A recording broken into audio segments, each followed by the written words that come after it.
Good afternoon. Thank you for joining us. The hunt for Randall Hopley is over. The high-risk sex offender disappeared from a halfway house 10 days ago.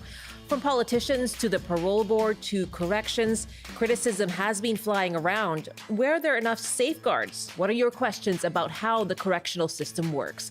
And we'll talk about the nursing shortage and BC's efforts to recruit overseas. We'll hear about efforts from White Coat Black Art host Dr. Brian Goldman and producer Stephanie Dubois. And we'll ask for your thoughts. What is the solution to the nursing shortage? I'm Michelle Eliot. Welcome to BC Today.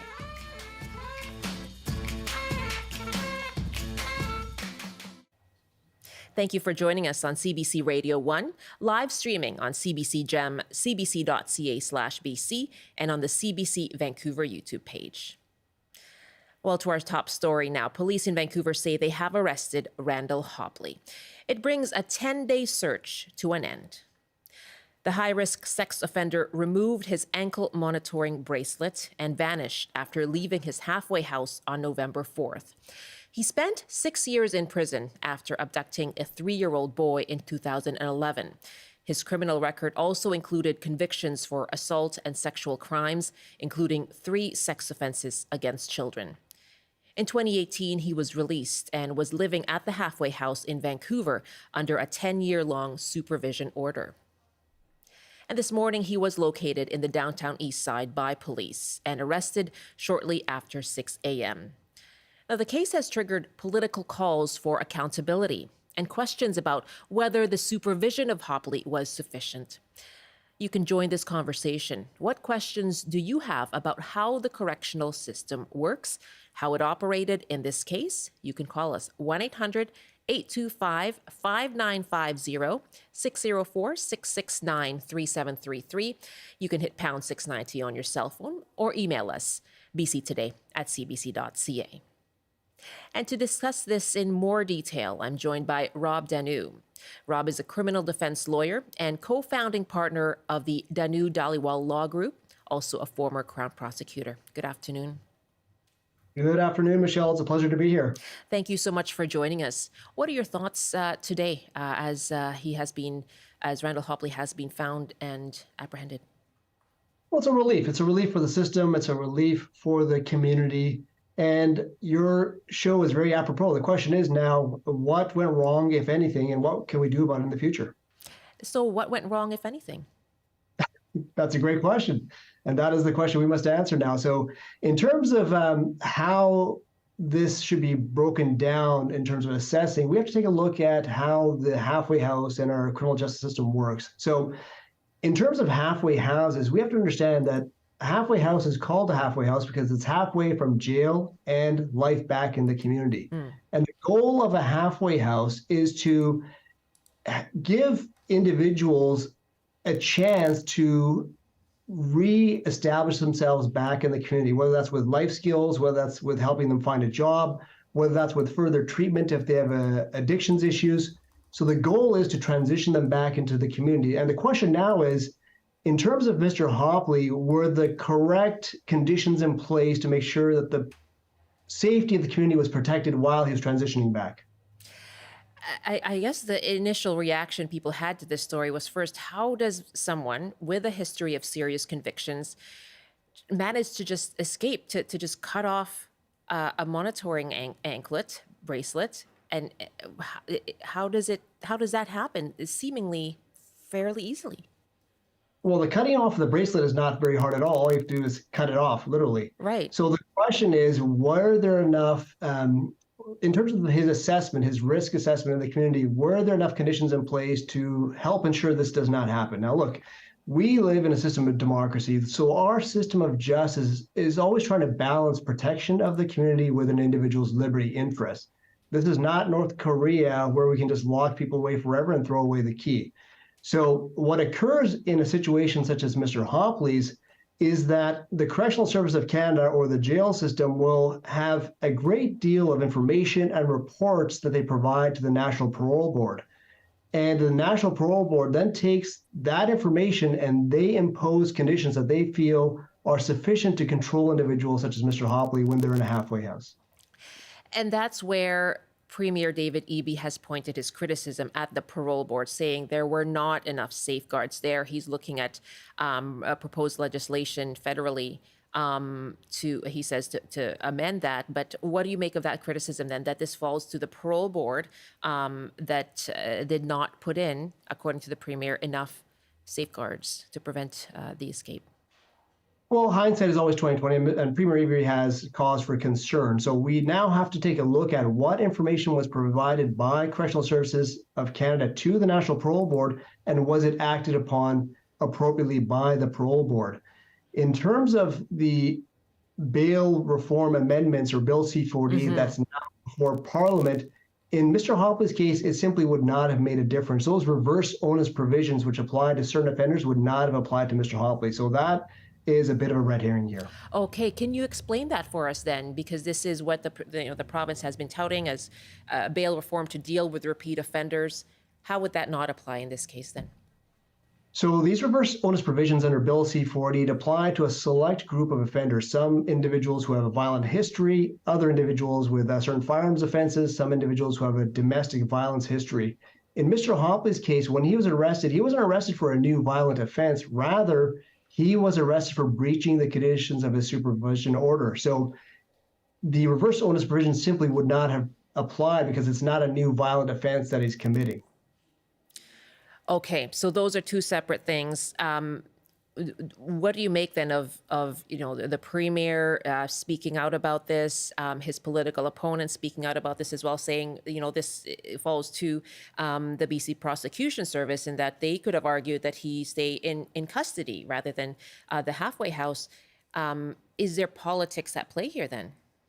Well, there's always politics in play. That's why they call it politics, Michelle. So in terms of looking back at who did what, the Crown Prosecution Service, back at Mr. Hopley's original sentencing hearing, where a supervision order was imposed, actually was arguing that he be designated a dangerous offender. And the court in that case took a look at all the information, both pro and con, and took a look at all the medical evidence and decided that the lesser designation of a long-term supervision order was appropriate. But the court did impose the maximum allowable time period for that long-term supervision order, which is 10 years. So in terms of looking at this, we need to take a look at the decision-making process and whether the National Parole Board had the appropriate tools to make sure that they were imposing the correct conditions on Mr. Hopley. And the system's imperfect. There's always going to be Mr. Hopleys. There's always going to be individuals who decide to disregard their conditions. And once again, it comes to that balancing liberty interests with protection of the public. A former Crown prosecutor. It's 12:22, 1:22 in the Mountain Time Zone. You're with BC Today here on CBC. As I mentioned, the Vancouver Police Department will provide an update on the Randall Hopley search and arrest at 2 o'clock this afternoon. We'll cover it here for you on CBC Radio, television, and online, cbc.ca/BC. Well, nurses wanted. We are diving more into our ongoing healthcare crisis today and that critical shortage of nurses. Now, to fill that shortage, BC has taken steps to speed up the credential process for nurses who have been trained out of country. And along with some other provinces, BC has taken steps to look at other countries as well, including India and the Philippines. We're asking you, is that a viable solution? And what are the implications for those countries? Well, CBC's healthcare program, White Coat Black Art, took a deep dive into that question.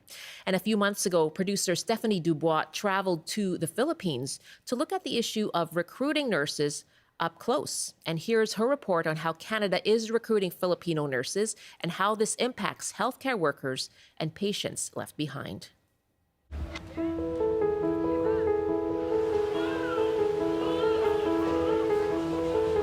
There's so much work to do in this Manila maternity ward. Diapers to change, moms to care for, but not enough nurses. When there are days that we're short of nurses, I think the most suffering is the patients, especially the quality of care that we provide to them. Nurse Jay Insila says many are leaving for better opportunities abroad. 10 coworkers have left in the last 6 months. And with dozens needing care in this ward, nurses like Jay pick up the slack. It's hard, but we get used to it. But he is fearful for the future. What will happen to the Filipino people? Who will take care of them? Several Canadian provinces have been to the Philippines to recruit nurses in the last year, Manitoba among them, seen here making their pitch. Give and take. We are taking workers from the Republic of the Philippines, but we also want to give back. So we want to give back in terms of incentives. Filipino health officials say they're short upwards of 350,000 nurses, with private hospitals hit especially hard. The nursing situation in the Philippines is really not good. Countries like Canada often turn to one of the hundreds of recruiters in the Philippines to find staff. Jocelyn Adamo is with Filipino Nurses United.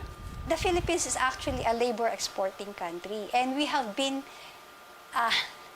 #1 supplier of nurses in the world. We have to admit that we have been commodified. Hundreds of possible applicants stream through this job fair. In Canada, they can make over 7.5 times what they make at home. And more than a dozen countries went looking for nurses in the last year alone.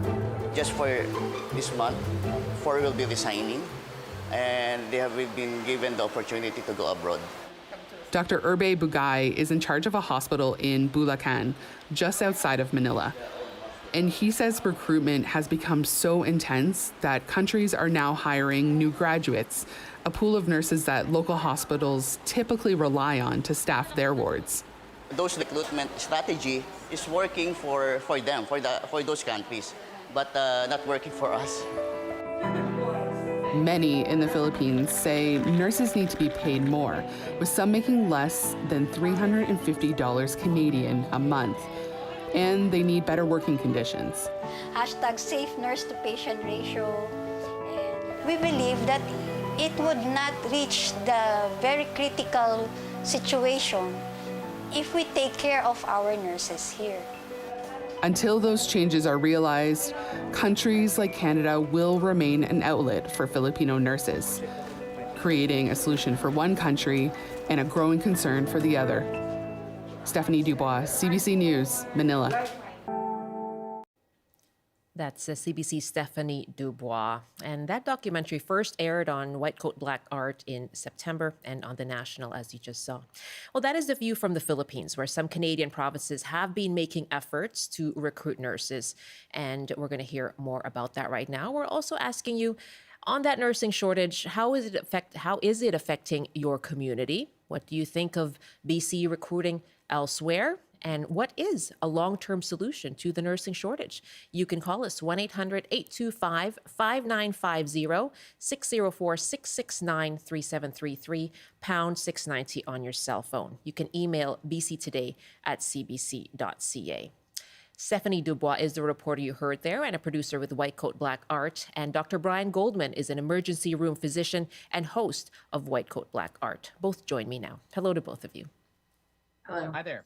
Thanks so much for joining us. A really interesting piece there, Stephanie. And I should say that when you talk about BC, perhaps you can explain what it's actually doing specifically that may be different from other provinces. But what made you interested in going to Manila to look at the story? You know, I know that in hospitals across Canada, nurses are such a vital part of the healthcare system. And I know Filipino nurses specifically are such, very integral to our healthcare system as well. And so when I started hearing these provincial announcements of recruitment efforts, in the Philippines, I was like, we really need to hear about what's happening in the Philippines and the impact that's happening in that country when we go there to hire their nurses. And so going there was such an experience, and there's no replacing going there and meeting people in person as opposed to doing it over Zoom, right? Which is what we're doing. We would like to talk to you in person at some point. For sure. What is your own personal reaction then to folks you spoke with and what you saw?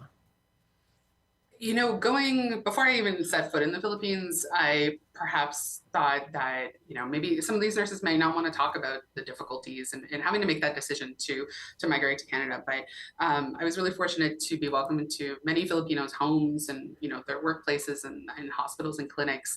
And they really just opened up and explained the difficulties and the many different influences that are encouraging them to come to Canada. And I think that that's a perspective that we don't always get in Canada, in our coverage when we talk about the healthcare system. What was it like for you, Dr. Brian Goldman? I mean, you work with nurses in the ER. What did you learn from working on this story? I think Stephanie did a wonderful job, and I certainly echo having traveled to many parts of the world to do stories for White Coat Black Art. There's no replacement. There's no substitution for going there and getting on the ground and talking to people where they work, where they live. The thing I learned the most was that in Canada, and I've done many stories as a syndicated columnist, even before White Coat Black Art, about poaching nurses from the Philippines. And that's the frame that we've used, poaching doctors from other countries, poaching nurses from the Philippines and India and elsewhere. And I was astonished to learn from Stephanie's reporting that nurses are effectively one of the top exports of the Philippines. So they actually want to grease the wheels to make it more possible for nurses, including younger nurses with less experience, to move to places like Canada and the United States and other westernized nations.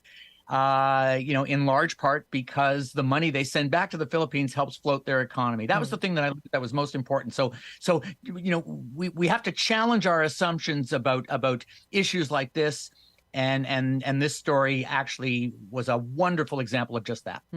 I will ask you though, after the news update here, about the challenges Canada faces and why they're seeking these solutions in the first place because of that critical nursing shortage here in BC and other provinces as well. My guests are Dr. Brian Goldman and Stephanie Dubois. As you know, Dr. Brian Goldman is host of White Coat Black Art. He's an emergency room physician, and Stephanie Dubois is a reporter and producer with White Coat Black Art, who worked on this story. They will be back to join us, and we'll take your calls as well. How is the nursing shortage affecting you and your community? And what do you think of efforts by Canadian provinces to recruit in other countries? What is a long-term solution to the nursing shortage in BC? Love to hear from you. 1-800-825-5950. Right now, it is time for a CBC News update, and welcome to Susan McNamee. Good afternoon. Our top story, Randall Hopley is back in custody. A statement from police says the 58-year-old was identified and taken to jail at about 6 this morning.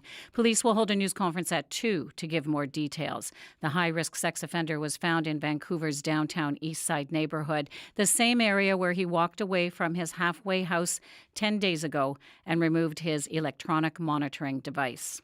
The Transportation Safety Board is sending a team to Vancouver Island as it probes a sinking 3 weeks ago off Vancouver. A statement from the TSB says the team will gather more information from the vessel, now located in Mill Bay. The tug capsized and sank off Vancouver's Point Grey in blustery conditions on October 23rd, killing the 61-year-old man aboard. A Vancouver reservist has pleaded guilty to 2 military charges related to his criticisms of the Armed Forces' COVID-19 vaccine requirements. Warrant Officer James Topp made the plea this morning at the start of his court-martial in New Westminster, while the prosecution says other charges against him will be dropped. In the BC weather on the south coast, mainly sunny today, a high of 8. Tomorrow, cloudy, a 70% chance of showers.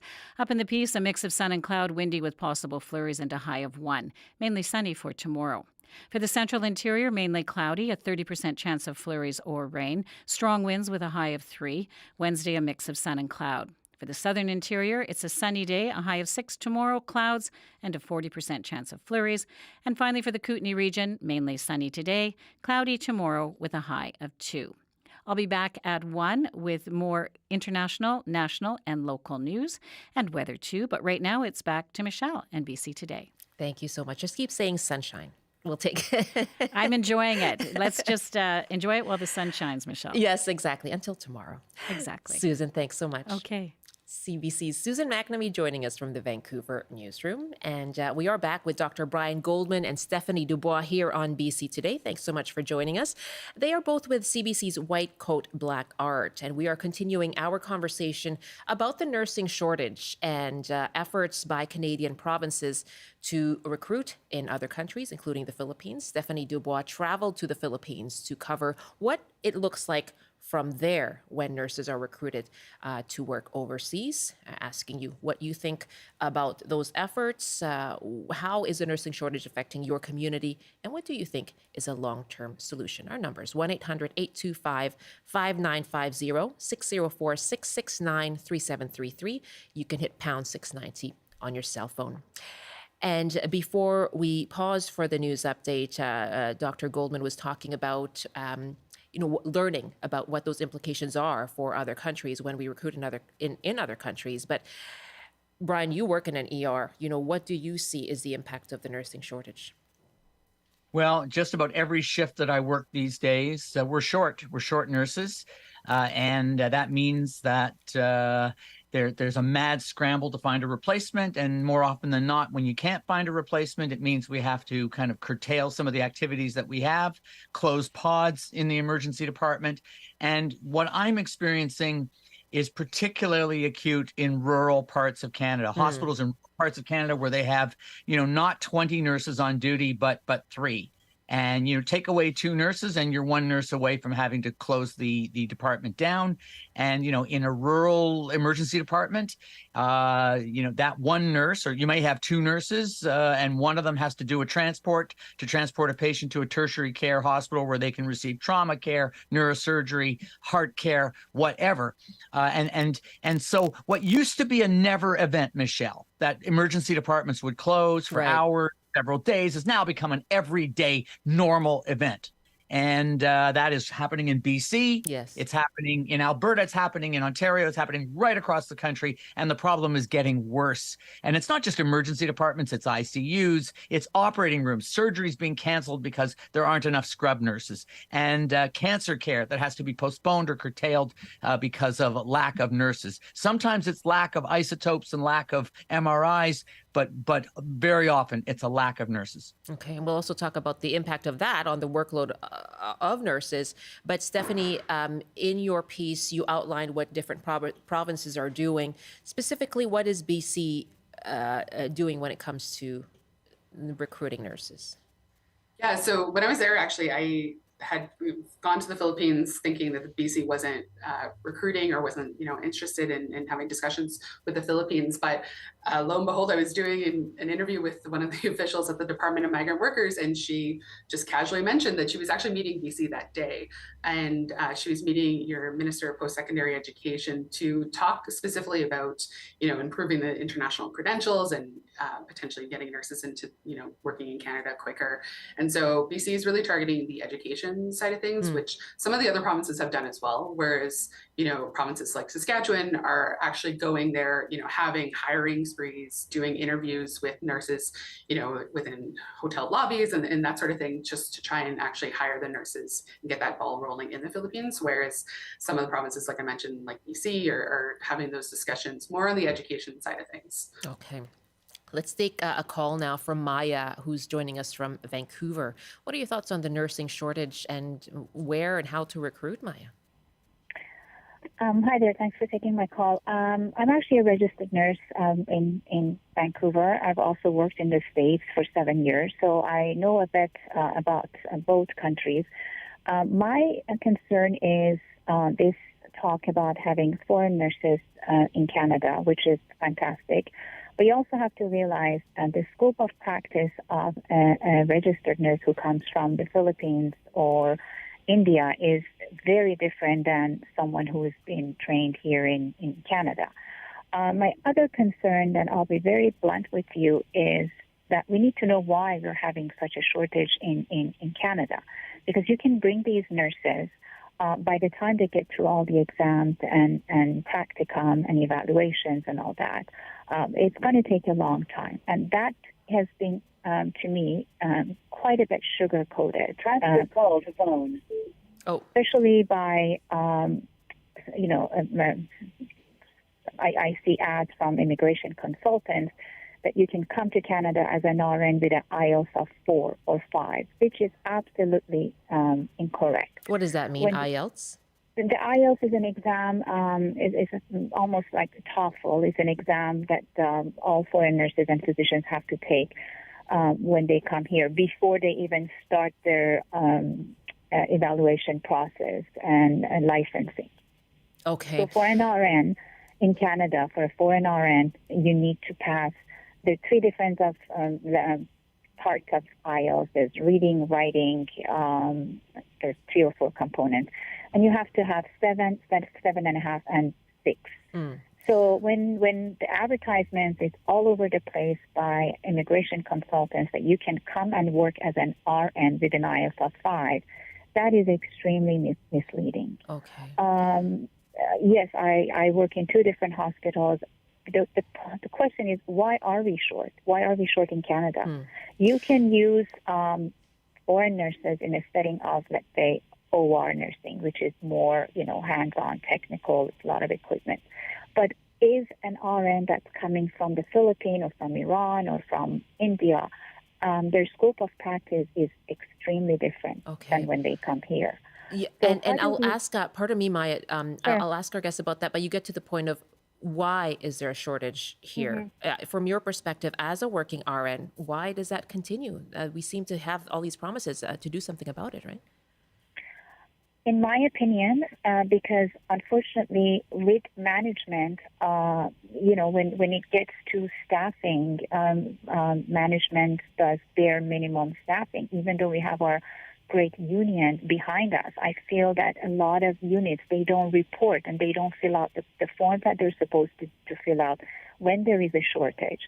So there has to be a safe level of staffing. And if this paperwork is not filled out, if it's not reported, nothing gets done. So, and of course, you're working with bare minimum of staffing, and this just keeps continuing because nobody has the time or the patients to sit down and fill out these forms. Okay. But when it's reported, then the union will look into it and say, okay, you cannot open so many beds with this few with nurses. that ratio. Maya, Right. thank you so much for the call. That has been raised as an issue. Really good to hear from a nurse, and BC has been looking at setting patient ratios for nurses, set to become the first province to do that, looking at 1-to-1 for critical care patients on ventilators, 1-to-2 for critical patients not on ventilators. I'll go back to my guests here as we wrap up with them, Dr. Brian Goldman and Stephanie Dubois. Let's start with you, Brian. She gets to the root. What is the root problem here? How do we address the ongoing nursing shortage if it's not to look outside and, as you say, poach nurses from other countries? So, the things that I have heard, I'm not going to speak for nurses in Canada, but this is what they have told me. And this is what nursing unions have told me. So rank and file, as well as nursing unions, have told me that the focus should be on recruitment and retention of nurses educated in this country. The nurses that I've spoken to, the nurses we've had on White Coat Black Heart, have said that they are underappreciated, that they have been subjected to onerous work assignments, redeployments, having to work extensive overtime without a break, having to work too many hours during the daytime. These issues existed prior to COVID, but were exacerbated by COVID to the point that there were higher rates of burnout and nurses saying, you know what, I want something else to do instead, or going into agency nursing, which is very expensive for Canada. And certainly the watchwords I've heard are finding ways to recruit nurses and to retain them. Things like better pay, having a more inclusive environment, treating them as if they're important parts of the team, which they are, and taking their concerns, particularly about patient safety and onerous nurse to patient ratios, seriously. And Stephanie, in your reporting, did you hear as well about, well, what can provinces like BC do then on that question of recruitment and on retention? Provinces like BC, of the many experts I spoke to, many of them said that, to the caller's point, if we're bringing staff into the healthcare system, we have to look at why we're short in the first place. And, to Brian's point in that recruitment and retention of nurses that are already here in Canada is really important, and that international recruitment should be that third step. But instead, we're bringing nurses into the system. And, we spoke to Tracy Zambori with the Saskatchewan Union of Nurses, and, she was mentioning that bringing new nurses from another country into a healthcare system that they've never worked before is really challenging for both the nurses that are here already, but also for that nurse that's coming from a different healthcare system altogether. So, hopefully provincial leaders consider that when they're bringing these nurses into the system. But, many experts say that they should maybe consider different approaches to filling our shortages. Really interesting reporting. Thank you so much for your time and for going through this story with us, both of you. Good to have you. Thank you so much. Now. Thank you. Thank you. Take care. Stephanie Dubois is a producer with White Coat Black Art. Dr. Brian Goldman is an ER physician and host of CBC's White Coat Black Art. We have been asking you, how is the nursing shortage affecting your community? What do you think of efforts to recruit nurses from other countries that a number of provinces are taking? With BC, it's looking at education, speaking with post-secondary institutions there, as you heard from Stephanie Dubois. What is the solution to the nursing shortage? You can call us 1-800-825-5950, 604-669-3733. You can hit pound 690 on your cell phone. You can email to bctoday@cbc.ca. We have some emails now. Scott from Burnaby writes, right now, nurses in training doing practicums don't get paid for their labor. They have to pay to be trained. This is an obvious barrier for people who can't afford to work for free until they are trained. When will trainees be paid for that labor? Brent on Quadra Island writes, recruiting nurses and medical staff from third world countries brings with it a moral obligation for Canada to help fund medical education and training in those countries. Right now, thanks so much for your emails. bctoday@cbc.ca is our address. Joining us for his perspective on this is Clifford Belchica, who runs the Philippine Nurses Association of BC. Clifford, good afternoon. Thanks for joining us. Oh, hi, good afternoon, and thanks for having me again in the show. Yes, very good to have you. What are your thoughts on, I guess I'll ask you, what has led to an influx of nurses from the Philippines working here in Canada? What is the draw? It's not an influx.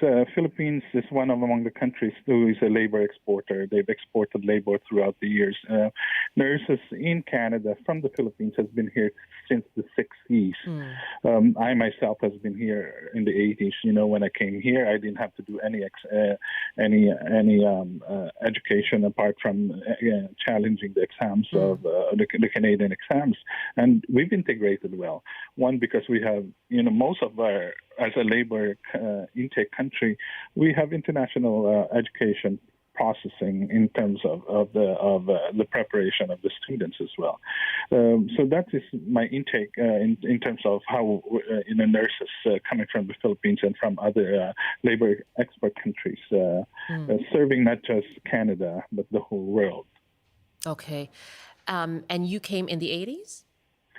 Yeah, and went to work right away, just challenged the accreditation. We should say as well, of course, many nurses of Filipino background have grown up here, went on to become nurses. So we're not, we don't want to conflate or generalize at all here. But for those who immigrated here recently to work as nurses, what is the typical experience and what are the challenges? By right, we have because we were receiving a lot of nurses from different countries with different standards as well. It has gone a little bit stricter in terms of making sure that they're up to the standards of Canada and British Columbia. And by right, that was part of the system, but it has become so stringent and it has become so restrictive that it was actually, disenfranchising a a lot of people that has come through the system, and unfortunately has come through the system on the back ways. What do you mean by the back ways? Because they either came in as students, they came in as nannies just to come here.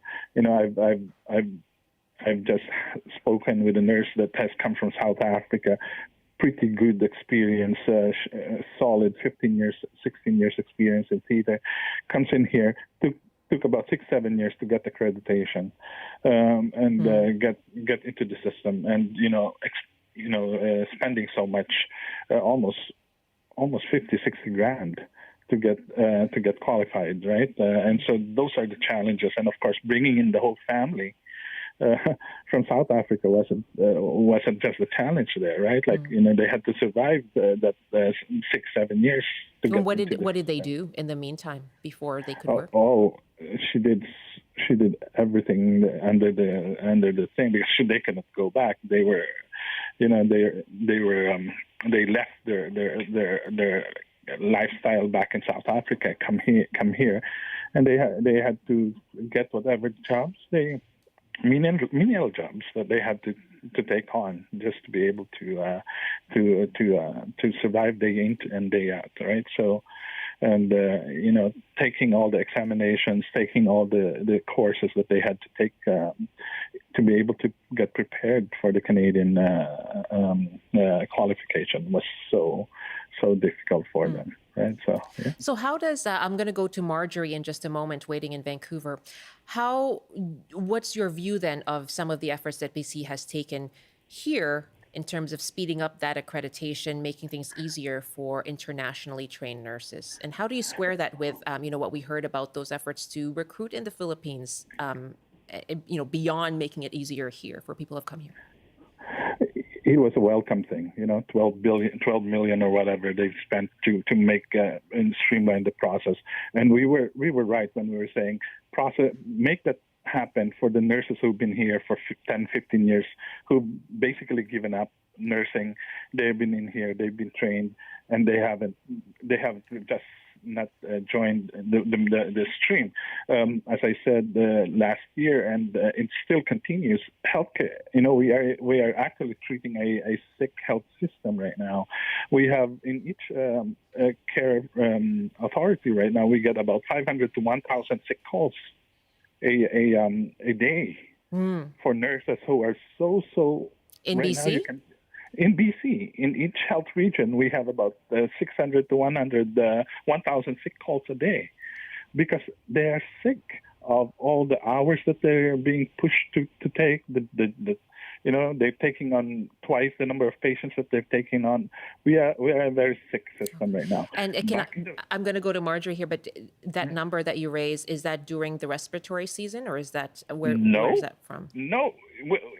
During the respiratory season, we were doing over 1,000 sick calls a day, right? So imagine that already stressed out system. You have a unit where out of the 12 nurses, you only have like 2 nurses showing up for work, right, on a daily basis. Okay, so Clifford. Yeah. My apologies. I'm going to jump in. I just want to go to Marjorie here, who's been waiting in Vancouver. What are your thoughts on what's needed to fill the nursing shortage, Marjorie? Well, this isn't so much a solution as just an insight. I've been a nurse for almost 45 years. I love my profession. I'm still practicing. I'm 65. I've worked in the States. I've worked all across Canada, remote. And one of the things that I have noticed certainly among my peer group and friends who are actually retiring earlier, under 65 years of age, is the frustration with technology, and that it has just become such an ever frustrating, demanding, time-consuming piece of our work that we don't relate to. When you go into nursing back in the 70s, you go because of your love of people and wanting to look after people and provide good care. So much of our time now is spent on the computer, fighting with programs. Computer's gone down, fax not talking to the computer, taking work home and working on the computer. And I think that it has really pushed a lot of older nurses anyways to early retirement.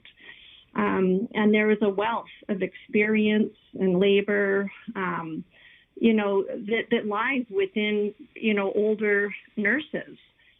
So I think, I know that's been my frustration. It's been really hard. And I'm so appreciative of these nurses who've come from other countries to work here. But I just wonder if it's a no-sum game, because today's, nurses from other countries will be tomorrow's demand on, long-term care beds, and that we're just chasing our tail. I think that we have a lot of resources, a lot of really good schools, in Canada. And I think also that, Canadians have to lower their expectations of what they expect from healthcare. What do you mean? Do you mean in terms of weights and things like that? Yes, overall outcomes, weights. If you have to, I've worked in the States, like I said, extensively in the States, and the wait times are not that much different. People in the States, a lot of people don't have primary care providers in the States either. So I think that, like I've been on the receiving end of care in both the U.S. and Canada, and I've been on the delivery of care in both the U.S. and Canada. Hands down, I would pick Canada for healthcare. That's my opinion. Okay. But that's a whole other topic. Yeah, but thank you. Just for the short term, I really think that the technology aspect has really prematurely laid a lot of the older nurses out of the game. Okay, and challenging that retention that we've been talking about. Marjorie, thank you so much. Good to hear from another nurse as well, longtime nurse since 1980. Clifford Belchica is with me, who runs the Philippine Nurses Association of BC. And Clifford, what do you make of that? It's about conditions here for all nurses, working conditions, avoiding burnout. Burnout from technology as well, as Marjorie raises. My take on it is what it is. Unfortunately, we're not addressing that, right? We've been calling this, we're looking at about, 25,000 or 30,000 openings in the next 5 years of nursing positions. And now we're talking about recruitment from other countries like the Philippines. When we look at I think BC was not proactive enough. I know that, provinces like Winnipeg and so on went in about in the middle of the pandemic and so on, and they were able to get a few. Unfortunately, right now, I was just in the Philippines when the states like the state of Texas just basically went in there and actually offered one nursing school to graduate 350 nurses. And Clifford, right my apologies for jumping in, but I only have about a minute left. Okay. What is the challenge for the Philippines then? I mean, does this not leave? Challenge at the Philippines is there's no more nurses. Right. There too. Yeah. Is that not a concern, a moral concern? And because everyone is going out there, Australia, they train. They go in and pay for the training for the nurses as early as the third level. They pay their housing and everything so that they'll be able to recruit them in the hundreds. And BC is not doing that, right? No. So that's a challenge that we're getting. We can talk. We can talk saying, hey, let's go recruit in labor countries, but there's nothing to get. Right? There's nothing to get there. I was there just recently. Right. The shortage is there too. The competition for nurses out there, for the world global competition is out there. Right? Okay. And BC, as we said, has just been, as you said, not actively recruiting, but having these conversations about education. Clifford, really good to have your perspective. Thank you so much. Welcome. All the best to you. Clifford Belchica runs the Philippine Nurses Association of BC. That's it for our show. Thank you so much for joining us. I'm Michelle Eliot. Have a great afternoon. We'll be back tomorrow.